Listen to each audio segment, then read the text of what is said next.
முன்னாள் முதலமைச்சர் ஜெயலலிதா மறைந்ததிலிருந்து தொலைந்த எனது மகிழ்ச்சியை திமுகவில் இணைந்ததுடன் முதலமைச்சர் ஸ்டாலின் திரும்ப தந்துள்ளார்.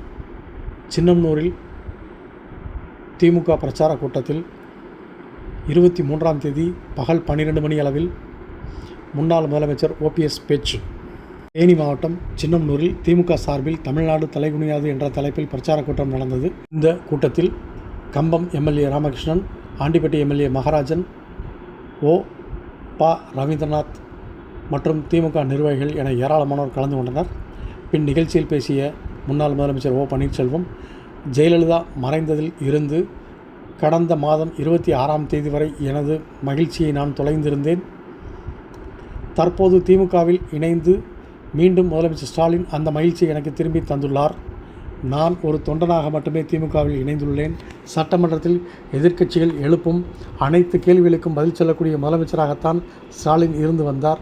மக்கள் விரும்பும் ஆட்சியை கடந்த 5 ஆண்டுகளில் கொடுத்து நாட்டு மக்களை பற்றி சிந்திக்கக்கூடிய ஒரே முதலமைச்சர் ஸ்டாலின் தான். தமிழக அரசுக்கு வழங்க வேண்டிய 40% நிதியில் 4% மட்டுமே வழங்கியது மத்திய அரசு. நிதி வழங்கவில்லை என்றாலும் மாநில நிதியில் இருந்து நாங்கள் அறிவிக்கின்ற திட்டங்களை மட்டும் இல்லை, மத்திய அரசு அறிவிக்கின்ற திட்டங்களையும் முதலமைச்சர் செயல்படுத்தி வருகிறார். முதலமைச்சராவதற்கு எந்த அளவு நன்றி கெட்டத்தனமாக நடந்து கொண்டவர் எடப்பாடி பழனிசாமி என்பது நாடறிந்தது. எனக்கு கொடுத்த பதவியை நன்றியுடன் மீண்டும் ஜெயலலிதாவிற்கு கொடுத்து விட்டு வந்தவன் நான் என்று தெரிவித்தார்.